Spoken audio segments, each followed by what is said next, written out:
I think one of the players who can maybe tilt perception, especially during the regular season of all this, is what Christian Braun does Yeah. in his expanded role. Is there just a chance that Denver's better off defensively by elevating him into that KCP spot?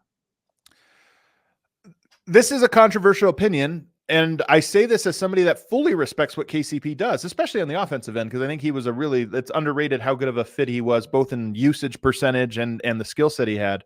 But yes, I think that when you look at KCP and what he did for this team, he's one of the best at getting through screens. He's incredibly smart. He's locked in and never takes possessions off.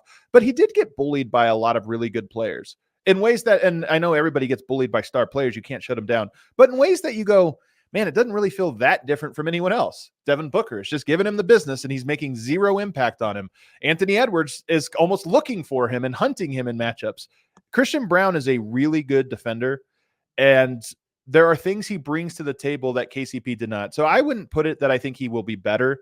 I just put it in that he will be different. And I think the NBA is as level as it's ever been. There's as much parity as it's ever been. And a lot of this comes down to, do you match up with a team that you just match up well with defensively? Last year, Anthony Edwards was a guy that I wish Christian Braun would have guarded more, because I think he would have had a bigger impact than KCP.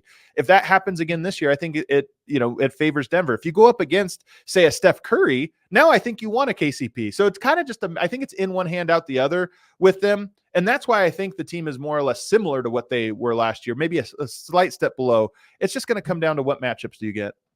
It's funny that my first reaction, and I don't mean to make this so much about KCP, but when he left it wasn't the defense I was worried about. It was, well, how are they just going to replace that 3-point volume? I know it's not been like a huge part of their offense and the way they generate shots. It doesn't always matter. But then you add Russell Westbrook into it all, and it becomes combustible. And it just feels like that type of volume is super important. So if Christian Braun's going to make an offensive leap, what does that look like? Is it just the addition of 3-point volume, or is there something else that you're really looking for in that area of his development? To me, the 3-point volume is, I just don't buy that he's a 3-point shooter, right? I mean, there's some guys you can tell they have fluidity of motion in their shot that you think, okay, can grow. He's a little rigid. Looks like, he practices it and everything else, but he doesn't look to me like a guy that's going to be a 40% guy on volume. But he also brings other things to the table. One, size. He's enormous compared to KCP, and size is important to today's NBA. I always say, and this goes back to the Wilson Chandler era, Yoke is really good at throwing passes when there's a size advantage to his receiver. And Christian Braun is going to have a size advantage against almost every single shooting guard. So when you talk about cuts, Jokic doesn't need you to beat your guy on the cut. He just needs you to be taller than him so he can throw that fade pass over the top. And Christian Braun is going to be taller, bigger, stronger, and equal, if not more athletic than most of the guys he's going to. And on top of that, one thing he does that KCP did not do well, Christian Braun cuts hard. And in a motion-heavy offense like Denver runs, having people that cut hard makes the defense react more strongly. It opens up more passing lanes. So I think, and then you go to offensive rebounding, which is one of Christian Braun's strengths. He needs to emphasize that this year and give Denver second chance opportunities, which is one of his strengths. So I think you gain some there from him that KCP didn't provide. But at the end of the day, shooting is the easiest thing. You don't need to even make your shots to space the floor with shooting. Christian needs to cut hard. He needs to rebound. He needs to do those things. And there'll be nights he doesn't do them. So it is, again, in one hand out the other, but I think it's still a concern because shooting is the easiest thing to have night to night. What is Peyton Watson's ceiling on defense? So, I think it's a Herb Jones level defender, a shutdown type guy. He's that good. He does it in a little bit of a different way than, say, the Jaden McDaniels and the Herb Joneses. He's more of a shot blocker. Mm-hmm. He gets beat off the dribble more than those guys. Those guys kind of bottle people up. You can't get around them. Peyton Watson, more tracks guys and then surprises them and blocks them, which I think if I had to pick between the two, I would rather have the containment. But maybe the containment comes this year. What I think is tough about Peyton Watson, so I think he can be an elite all-NBA caliber defensive player. I think he's that good. I don't know if it comes this early, but I think at some point in his career, he can be that caliber player. The thing that I think is tough for Peyton Watson is I don't love his fit on this bench. Denver's biggest weakness is shooting across their entire lineup. Peyton Watson's not a shooter, but I have a feeling he's going to have to play the role of shooter this year just by default, but just based on who he's going to be next to. It's like, well, we need you to be in the corner knocking down shots, and that's not a strength of his. And then on top of that, Michael Malone had hinted that the starting shooting guard position is up for grabs in camp, which I think is a little crazy. Christian Braun, to me, clearly like he has earned that through what he's done, but Michael Malone likes to do this. And then it gets you thinking, Peyton Watson might be best in that role. Like if you played him there, that might be the best thing for him, but I don't think he'll ever get a chance there. You have Julian Strawther, you have Christian Braun, so he's going to be off the bench in the small forward role, needing to shoot the ball to provide enough spacing. And it's just this season, it's not anybody's fault necessarily. Like I'm not trying to set Malone up here for something, but I don't know that the rotations are going to work out in his favor. So I hope I'm wrong on that because I love Peyton Watson as a player, but I think he might have to swim upstream this year. And so I guess there's just going to be, even with the addition of Westbrook, even Saric, if you want to use your big man in a way where he's going to have the ball more, the ship is kind of sounding like, well, we see them experiment more with Peyton Watson as kind of a ball handler because to me, he probably has that element of his game more than a Christian Braun would. And so if they're trying to like plumb the depths of these guys, I would like to see more of that. If this was Eric Spoelstra, I would 1000% expect that. I would say if this was Mark Dagnott, I would 1000% expect like, well, what does he do well on offense? He has a really good handle. He seems to be able to get into the paint really well. He's not a great finisher. Doesn't shoot the ball well, but he's a good passer.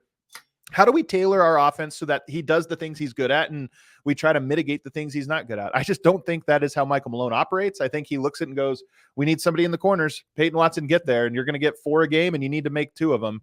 And I just don't count on him to do that. I think he'll have a lot of 0 for 4 nights.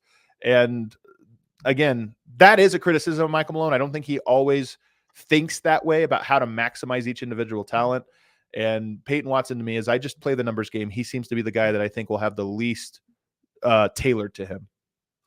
What did you make of Julian Strawther last year, pre that sprained knee injury? And then even just, I know a lot of people were happy about what they saw from him in Summer League too.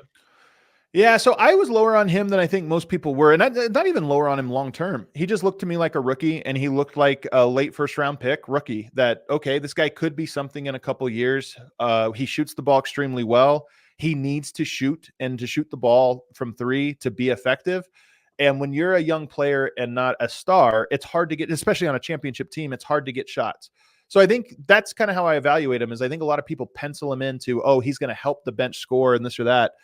He's played half of the season. To expect a guy with 1,000 minutes under his belt to go out there and now save your bench and scoring is a really big ask. And I think he's up for the challenge a few years from now. I don't know if he's going to be up for that challenge this year. I think he'll have games where he scores 30 points this year because when he gets hot, he's one of those guys that makes 4 or 5 in a row.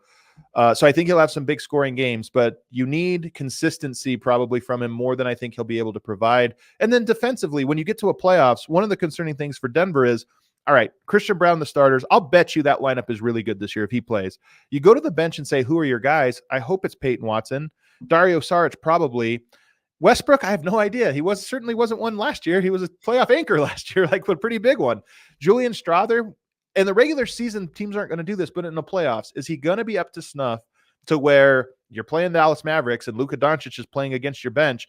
Do they just hunt him every single time? And if so, I don't think he's going to develop in this 1 year up to the level of, well, obviously nobody wants him to be hunted, but we can survive based on this, this, and this. He might just be a guy that gets scored on every single time and becomes unplayable. So you think he would be that much of an issue defensively that there's no scenario in which, because of the concerns we just mentioned with Peyton Watson in the role you think he's going to have in the Nuggets, where maybe Julian Strawther just becomes more important to those bench units because of the spacing? I mean, they have opposite strengths and weaknesses, right? So it might come down to players into one. How often do you say that? Right. Well, that would be a superstar, right? I mean, if you had both of those guys on each side, but I think that Michael Malone will come to a point at some point in the playoffs where you have to make the decision of, well, do we put Peyton Watson out there so Luka Doncic isn't just getting free reign to the paint, but we don't have any shooting on the court and we can't score? Or do we put Julian out there and we're going to make some shots, but Luka's probably going to score 18 points this quarter? I think that's going to be a situation Denver finds himself in unless Peyton develops a better shot throughout the year and becomes a more consistent shooter, or Julian is better defensively than I kind of anticipate he will be by the end of this year. And again, it's not even a knock on Julian. It's hard to play defense at that level in the NBA, especially when you're an offensive player. And I think he'll get there, but will he get there by April of next year? We'll find out.